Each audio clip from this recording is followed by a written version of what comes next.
The heater died at 11:47 p.m., right after my best friend told me she had never once imagined kissing me, which would have been easier to believe if she hadn't been wearing my hoodie, curled under a plaid blanket, and staring at my mouth like it had personally offended her. My name is Lucas Grant. I was 29, a freelance architectural drafter from Portland, and I had built a quiet, careful life around not wanting things I couldn't keep, especially not Sophie Reynolds. Sophie had been my best friend for 7 years. She was 28, a middle school art teacher with copper brown hair she twisted into messy knots when she was thinking, and a talent for making every room feel less like a room and more like somewhere you might confess something dangerous. We weren't supposed to be alone in a cabin. We were supposed to be part of a group trip. 4 friends, 2 cars, 1 long weekend in the mountains, board games, bad wine, maybe a hike where everyone pretended not to be winded. Then Devin got the flu. Priya's mother slipped on ice and needed help. My brother, who had begged me to come so I wouldn't spend another February weekend eating takeout over blueprints, texted me at noon. Sorry, man. Rain check. I should have canceled. Sophie should have canceled. Instead, she stood outside my apartment building in a cream beanie and an oversized green coat holding 2 coffees and 1 paper bag of cinnamon rolls and said, "Well, either we waste the deposit or we go prove we're emotionally stable adults." I looked at the bag. Are those from Marcy's? Yes. Then I'm emotionally stable enough to drive. That was how it started. Innocently, stupidly, with pastry. The cabin was 3 hours east, tucked above a frozen lake behind a road that looked like nobody had remembered cars existed after 1983. By the time we arrived, the sky had gone a deep, bruised blue, and snow was falling in the lazy, cinematic way that makes people in movies make terrible decisions. Sophie stepped out of my truck, stretched her arms over her head, and said, "Look at us, 2 adults, alone in the woods. Nothing weird about this." I opened the tailgate. "You're making it weird. I'm acknowledging the weird so it loses power." "That has never worked for you." She pointed at me with a mitten. "It works on 7th graders." "Sophie, 7th graders fear nothing. They're basically raccoons with Wi-Fi." She laughed, and there it was. That old, familiar tug in my chest. The one I usually folded up and shoved behind sarcasm. Because Sophie was beautiful, yes. Anyone with functioning eyes knew that. But that was the least dangerous thing about her. The dangerous thing was how she noticed. If I went quiet, she noticed. If I hadn't slept, she noticed.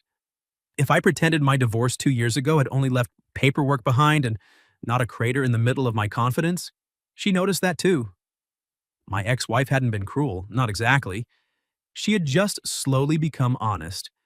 She wanted bigger, louder, someone less predictable than a man who measured kitchens for a living and remembered to rotate tires. When she left, she said, "You're safe, Lucas, but I don't think I ever felt chosen." That sentence had lived in me like a splinter, so I stopped choosing. It seemed polite, less messy. And then there was Sophie, who had a way of walking beside me that made restraint feel like cowardice. Inside the cabin, the first problem revealed itself immediately. 1 bed, Sophie said. I was carrying the cooler. I nearly dropped it. The listing had said 2 sleeping areas. Technically, that was true if someone considered a sagging love seat under a moose painting a sleeping area. The bedroom had 1 queen bed with a thick quilt and 2 pillows. The living room had the love seat, a stone fireplace, and a rug that looked itchy enough to file taxes. Sophie walked slowly into the bedroom and turned around with her eyebrows raised.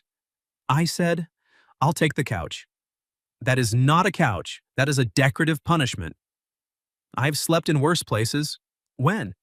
"Airport, Chicago, 2019. "You had a neck pillow and rage, not the same." I set the cooler down and tried not to look at the bed, or at her standing beside it, cheeks pink from the cold, hair escaping her beanie. "We'll figure it out," I said. She tilted her head. "You're doing that thing." "What thing?" "The noble suffering thing.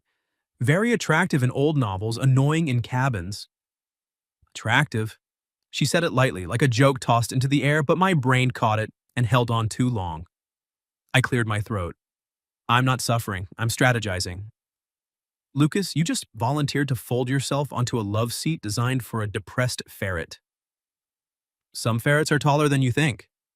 She smiled, but it softened before it reached laughter. You know, you don't always have to make yourself uncomfortable so everyone else can relax. That landed too close. I looked away first toward the windows turning black with night. Habit? I know. 2 words. Gentle.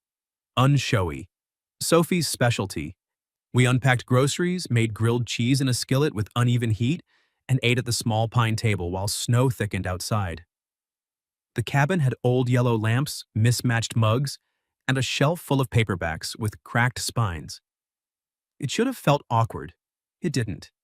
It felt like a life we had accidentally borrowed. Sophie kicked my sock under the table. If we were a real couple, this is where I'd complain that you cut the sandwiches diagonally wrong. There's a correct diagonal. There's a romantic diagonal. I'm sorry, I must have missed that section in husband school.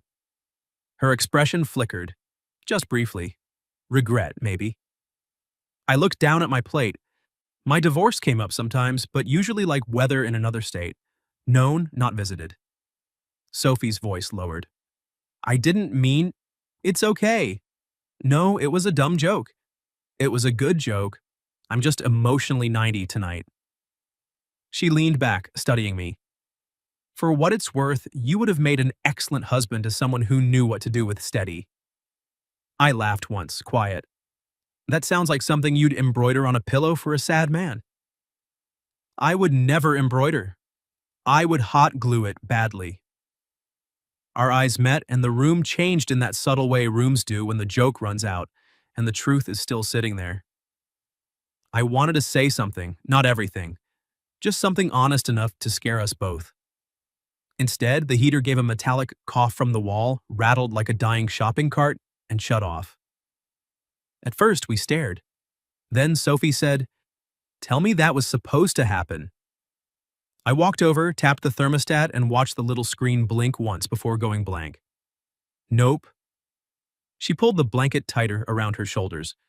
How cold is it supposed to get tonight? I checked my phone. 1 bar. Weather app loading like it had personal issues. 21, I said. Inside or outside? Outside. She narrowed her eyes. That was not comforting with enough confidence. I found the binder the owners had left on the kitchen counter. Wi-Fi password, trash instructions, emergency numbers, a cheerful note about how the propane heater occasionally needs patience. I had patience. The heater did not care. For 20 minutes, I followed instructions, reset breakers, checked the propane line outside with a flashlight while snow slipped down my collar. When I came back in, Sophie was standing by the fireplace holding a box of matches. Good news, she said. We have wood. Bad news? I have never successfully started a fire without creating a smoke alarm event.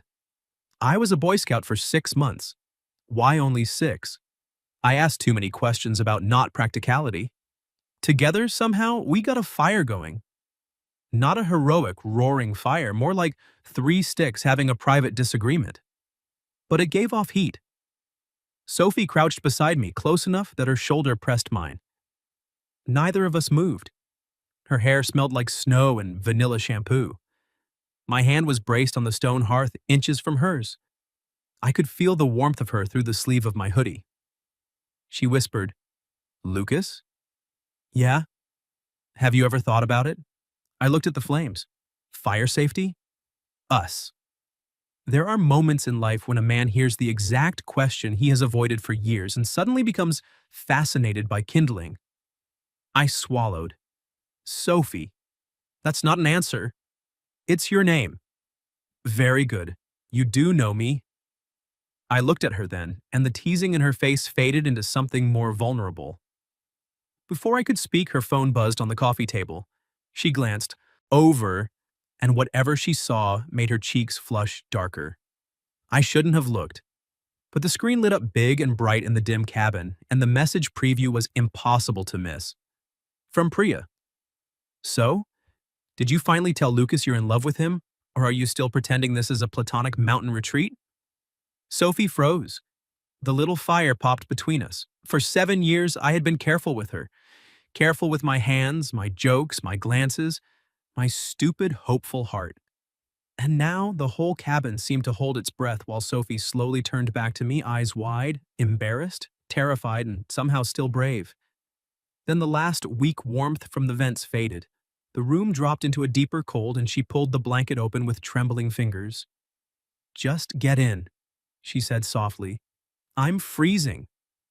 There are sentences a man can misinterpret if he is reckless. "Just get in, I'm freezing." Perfectly practical, completely innocent. A survival instruction, really. Nobody wanted to lose toes because two emotionally repressed adults were afraid of a quilt. Except Sophie was still looking at me like her best friend had just read the secret she'd been carrying in both hands for years. I stood there, useless.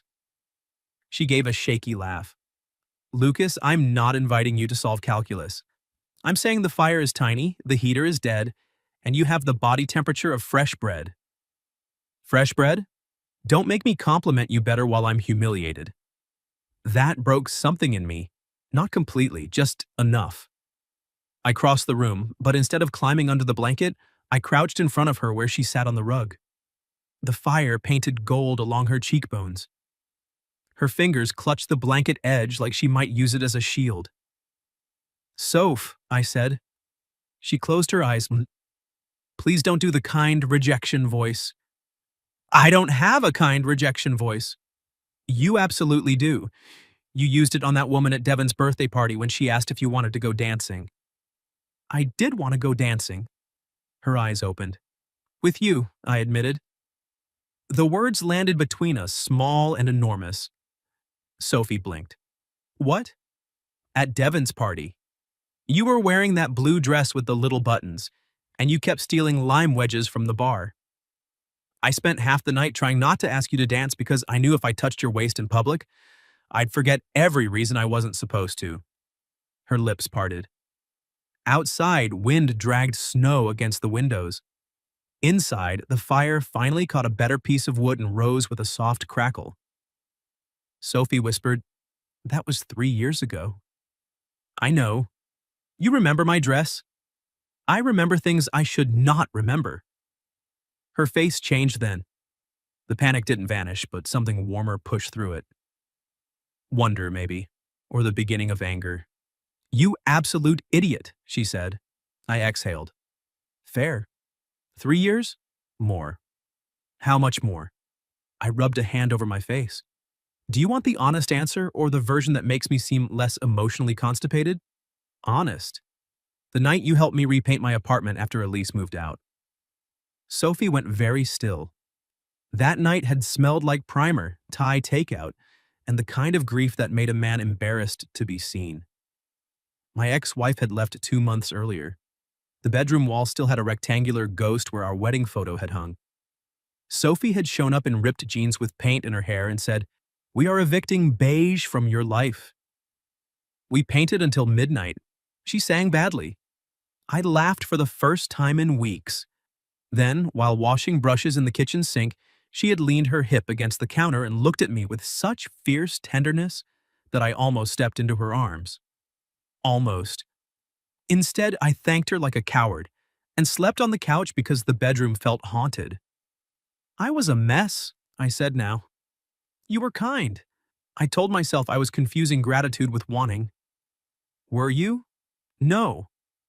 Her breath caught. I leaned back against the coffee table, suddenly unable to stay crouched in front of her like a man begging at an altar. "But you deserved someone whole. Someone who could choose you without making you wonder if you were just a bandage." Sophie's expression sharpened.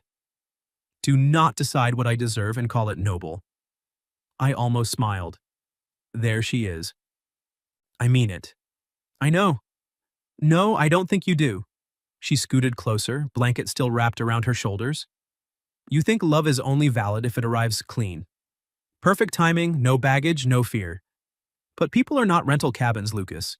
You don't inspect them for damage before you decide if they're worth staying in." That metaphor got away from you. I am cold and in love. My metaphors are doing their best. "In love," she said it out loud, not hidden in a text preview, not disguised as Priya's teasing. Sophie looked straight at me, cheeks flushed, chin stubborn, and gave me the truth like she was daring me to mishandle it. My chest hurt.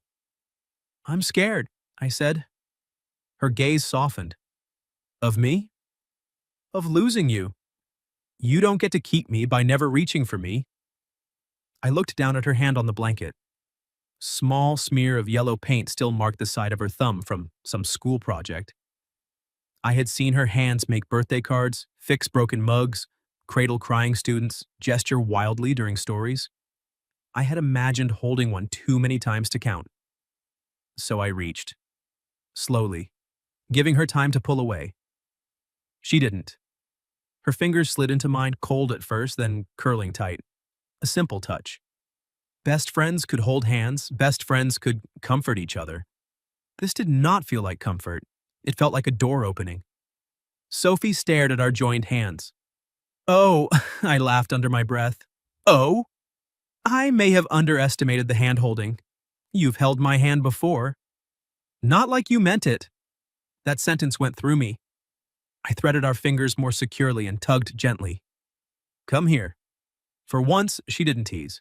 She came, blanket and all, settling beside me with her shoulder against my chest. I wrapped an arm around her because she was freezing, yes, but also because I wanted to, because I had wanted to for years. Because if this ruined everything, at least I would not have ruined it by pretending. She made a tiny sound when my hand settled at her waist. I froze. "Is this okay? If you stop now, I'll commit a cabin crime." My laugh shook both of us. She smiled against my shirt and I felt it everywhere. We sat like that in front of the struggling fire, the blanket around us, her knees tucked against my thigh. The cabin was still cold. My toes were going numb. The love seat glared at us from the corner like a rejected chaperone. Sophie tilted her head back to look at me.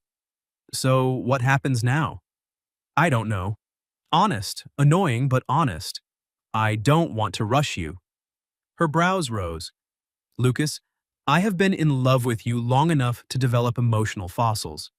I don't want to rush us then." That softened her. "Okay.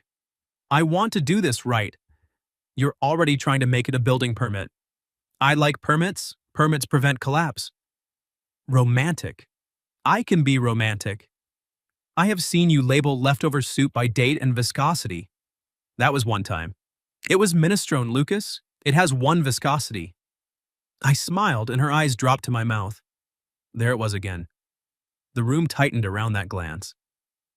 I lifted my free hand and brushed a loose strand of hair from her cheek. Her skin was cool beneath my knuckles, but she leaned into the touch like it warmed her. "Sophie," I said, barely above a whisper. "Yeah? I have thought about kissing you so many times that it's embarrassing." Her teasing vanished. "Me too." My thumb paused near the corner of her mouth. It would have been so easy to close the distance, to turn 7 years into one breath. Her fingers tightened in my shirt, and for a second I thought she might pull me down herself. Then the fire collapsed inward with a hiss of sparks, and the sudden draft from the dark hallway made her shiver hard. Practicality returned, rude and icy. I glanced toward the bedroom. "We need to get under real covers." Sophie's eyes widened, but she didn't move away. "That sounds both responsible and wildly not responsible." "I'll stay on top of the quilt if you want." She gave me a look. "Lucas?" "What?" "I did not confess my inconvenient fossilized love so you could sleep like a Victorian ghost at the foot of the bed." My pulse kicked. "What are you asking for?"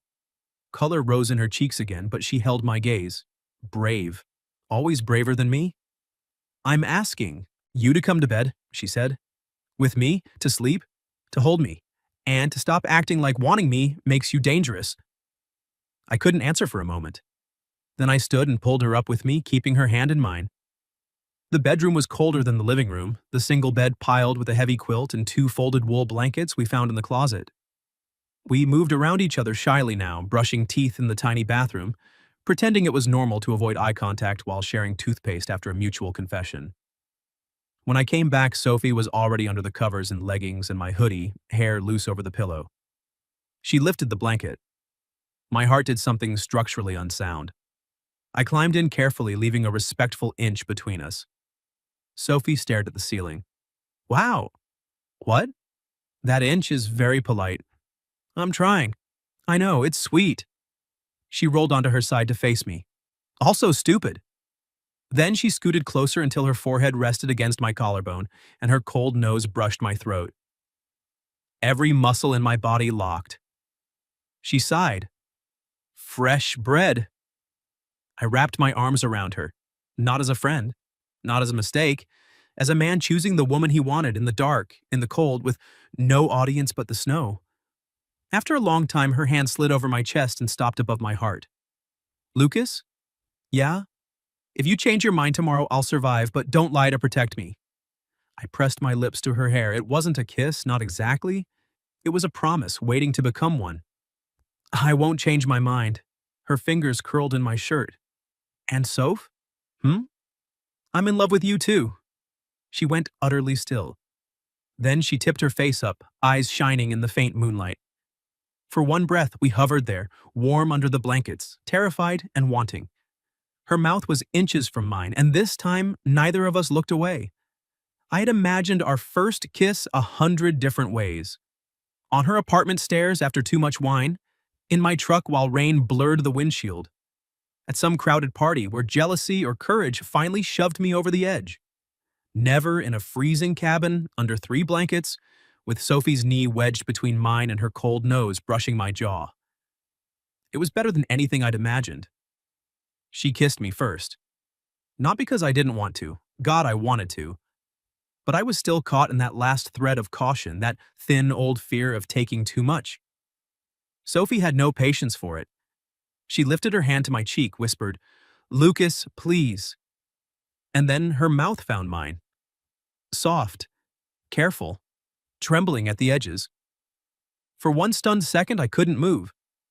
Then my entire world narrowed to the warmth of her lips, the small catch in her breath, the way her fingers slid into my hair like she had wanted to do that for years and was furious about the delay. I kissed her back. The sound she made broke me a little. I pulled her closer, one hand at her waist, the other cupping the back of her neck. Her hoodie bunched under my palm. Her body fit against mine with a rightness that felt almost insulting, like the universe had been tapping its watch while we wasted time. The kiss deepened, slow and searching. Not frantic, not careless, a conversation. I missed you. I've been here. I want this. Me too. When we finally separated, Sophie's eyes stayed closed. I brushed my thumb along her cheek. You okay? She nodded, then opened her eyes.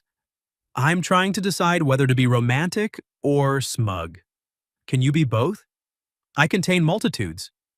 I smiled helplessly, and she smiled back. Not her usual bright, weaponized grin. This one was softer, dazed. Then she pressed her face into my chest and groaned. I kissed my best friend. I noticed. What if I'm terrible at it? I looked down at her. Sophie. What? It's a valid concern. You kissed me and I forgot about weather. Her mouth curved against my shirt. That good? I am 100% certain I have feet, but I can no longer confirm their location. She laughed, and the tension that had been holding us like a wire eased.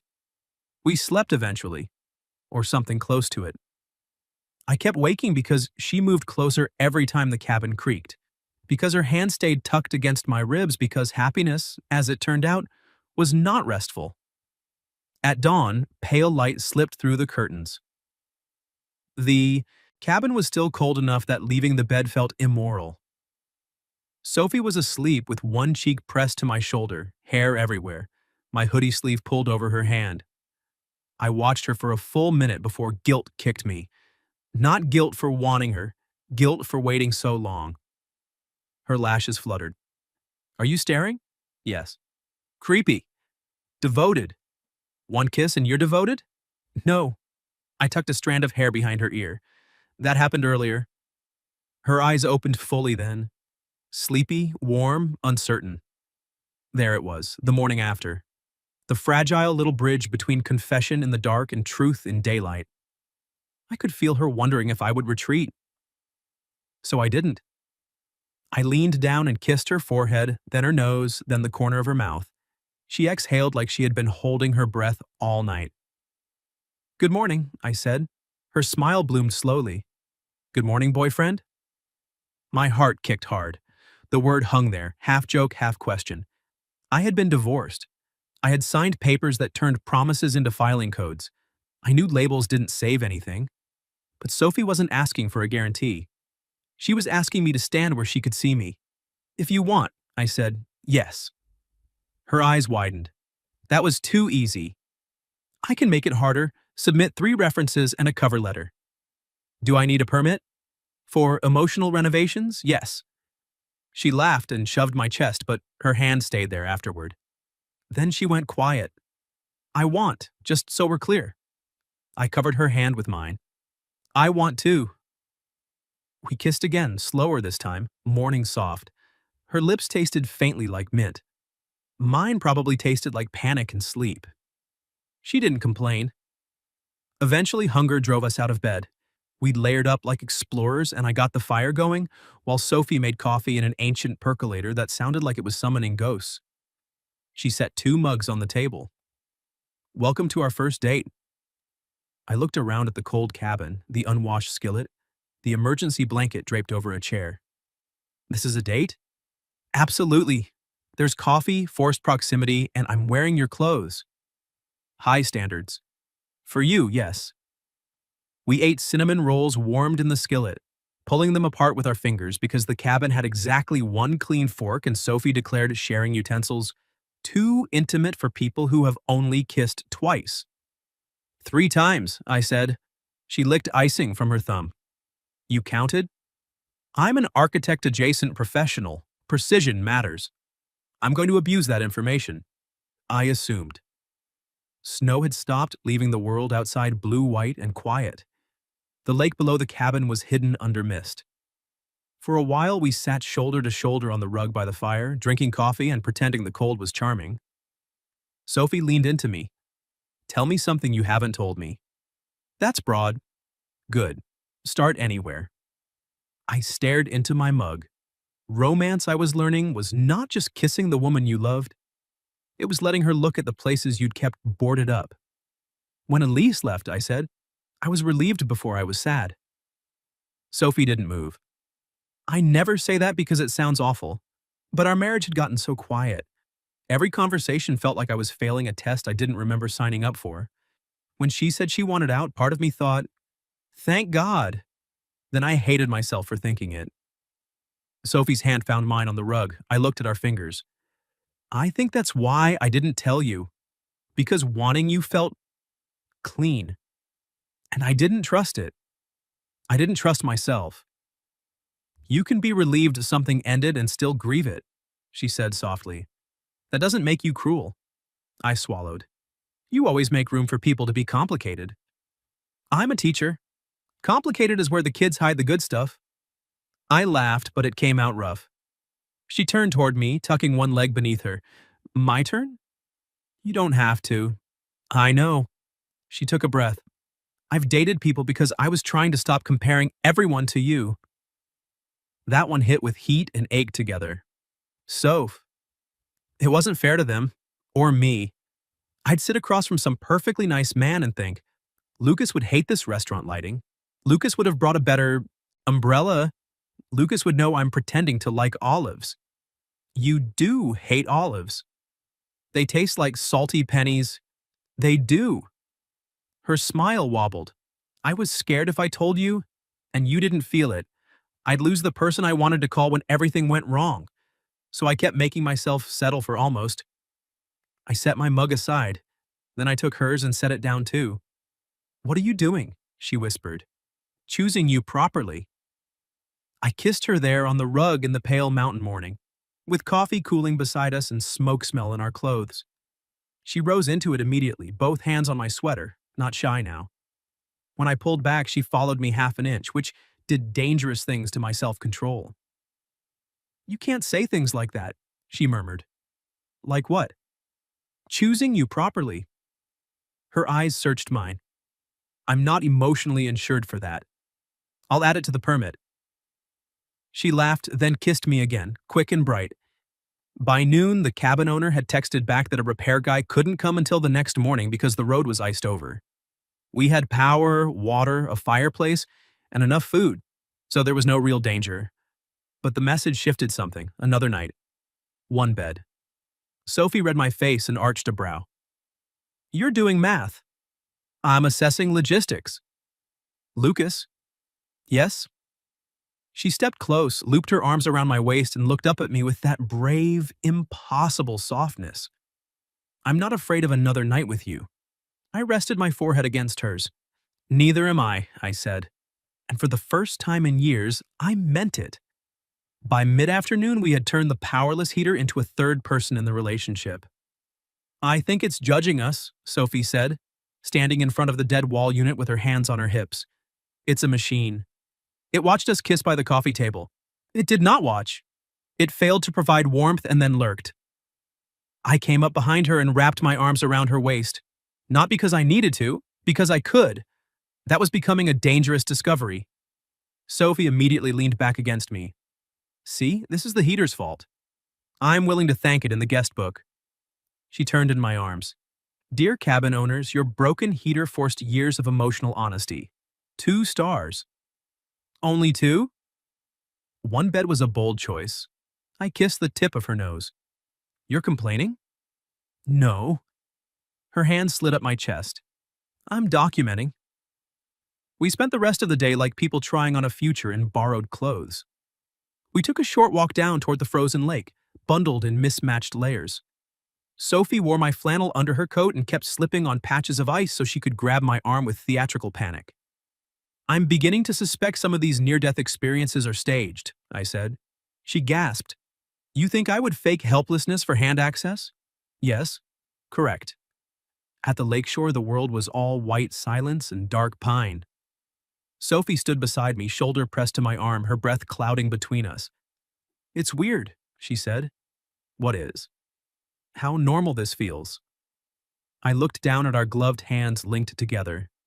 Good weird or terrifying weird? Yes, I understood. Every touch still came with a small shock of disbelief. Every smile felt like stepping onto ice and realizing it would hold. Sophie looked out across the lake. When we go back, people will have opinions. Priya will require a full report and possibly charts. Devin will say he knew. He did not know. He will say he knew. He once thought oat milk came from squeezing oatmeal. That does sound like Devin. She laughed, then grew quiet. Your brother? I stiffened before I meant to. Sophie noticed, of course. Lucas. He'll be happy, I said. But he'll worry. Because of Elise? I watched a clump of snow fall from a pine branch. Because after the divorce, I was not exactly a joy to schedule brunch with. Sophie squeezed my hand. You were heartbroken. I was bitter. You were hurt. I was both. I turned toward her. I don't want you to become proof I'm okay. I don't want anyone treating you like my recovery plan. Her face softened in that way that always undid me. Then don't let them, she said. That simple? No. But I'm not fragile, Lucas. I'm not a vase someone placed near your damaged shelf. I huffed a laugh. Your metaphors are aggressive today. I'm cold. My poetry has teeth. She stepped closer. I choose this too. I choose you too. If people worry, we'll answer them. Together. Together. The words settled inside me like a match catching. I kissed her there by the lake, tasting cold air and cinnamon sugar still lingering from breakfast.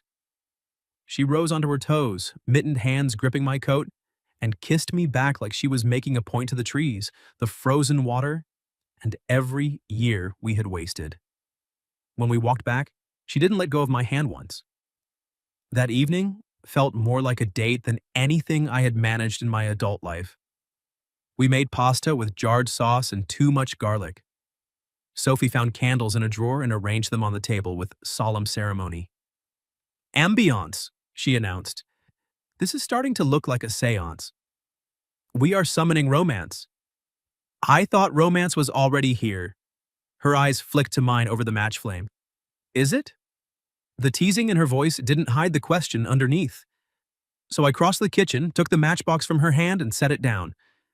Yes, I said. It's here. Her lips parted slightly. I cupped her face, thumbs brushing the soft line of her jaw. And it's not just here because we're snowed in, or because you're wearing my clothes, or because there's one bed and a villainous heater. She smiled faintly. Villainous. It's here because I am in love with you. In daylight, before dinner, with garlic breath pending. Her laugh came out breathless. That may be the most convincing declaration I've ever heard. I'll put it in writing if needed. No. She touched my wrist. Say it again. My chest tightened. I'm in love with you, Sophie Reynolds. Her eyes shone. I'm in love with you too, Lucas Grant. We stood there in the candlelight, smiling like idiots, until the pasta boiled over and hissed on the stove. Very romantic, she said, grabbing a towel. I meant to do that. Sure, for ambiance. After dinner, we played cards on the rug in front of the fireplace. Sophie cheated outrageously and denied it with the confidence of a corrupt mayor. You have 3 queens, I said. I'm popular. That is not how cards work. You're just upset because I'm winning. You're winning because you invented rules. All rules are invented, Lucas. I lunged for her cards. She shrieked, laughing, and rolled away, but the blanket tangled around her legs. I caught her around the waist before she could topple into the coffee table, and we ended up breathless on the rug, me half over her, her hair spread beneath her like a copper halo. The laughter faded. Her hands rested on my shoulders, the fire crackled beside us. The cabin creaked softly in the wind. My pulse pounded so hard I was sure she could feel it. Hi, she whispered. Hi. Her gaze dropped to my mouth. This is a very compromising position for a man accusing me of card crimes. I'm prepared to negotiate. With kisses? That depends on the severity of the crime. Grave, she said solemnly. Several queens involved. I kissed her. It started playful, but playfulness had edges now. Her fingers slid into my hair. My hand found the curve of her waist through the hoodie. She arched closer, and I had to stop kissing her long enough to remember I was a decent person with a functioning conscience. Soph, I breathed. I know. Her hand softened at the back of my neck. Too fast? Not bad fast, just fast. She nodded, cheeks flushed, eyes warm rather than hurt. We have time. Those words nearly broke me more than the kissing. I brushed my lips over her forehead. We have time. We rearranged ourselves with awkward laughter, her tucked between my legs, her back to my chest, my arms around her. She dealt another hand of cards over our knees as if this was normal. Maybe it was becoming normal. Later, when the fire settled low and the candles burned short, my phone buzzed on the table. Elise. For a second, I just stared at the name. Sophie felt me go still. Do you need to answer? No. The phone buzzed again. A text preview appeared. Heard from your brother you're up near Pine Lake. Hope you're safe. Also, I found some of your old drafting books. We should talk when you're back. A year ago, that message would have dragged me backward. Not because I wanted Elise back, but because old pain had a way of pretending it was unfinished business. Now Sophie sat in my arms, quiet and trusting me to choose. So I did. I turned the phone face down. Sophie looked over her shoulder, not jealous, not demanding, just open. You're sure? She asked. Yes. You can talk to her if you need to. I know. I kissed her temple. But not tonight. Her fingers traced over my forearm. What's tonight? I held her tighter, feeling the steady beat of her heart against my hand. Tonight is ours. Sophie turned in my arms and kissed me, slow and certain, like an answer. And when we went to bed later, there was no polite inch between us. There was just Sophie curling against me in the dark, her leg over mine, her hand over my heart. Just before sleep, she whispered, I'm glad the heater broke. I smiled into her hair. Me too. Then my phone buzzed once more from the other room, ignored and distant, while the woman I loved fell asleep in my arms. Morning arrived with a knock that made Sophie jerk awake and accidentally elbow me in the ribs. I grunted. Good morning to you, too. Her hair was wild, her eyes half open. Did the cabin just knock? Another knock sounded from the front door. The cabin has manners, I said. She stared at me for one sleepy second, then gasped and yanked the quilt to her chin. Repair guy. Probably. We look guilty. We are guilty of sleeping. She glanced down at where her leg was still hooked over mine. Very convincingly.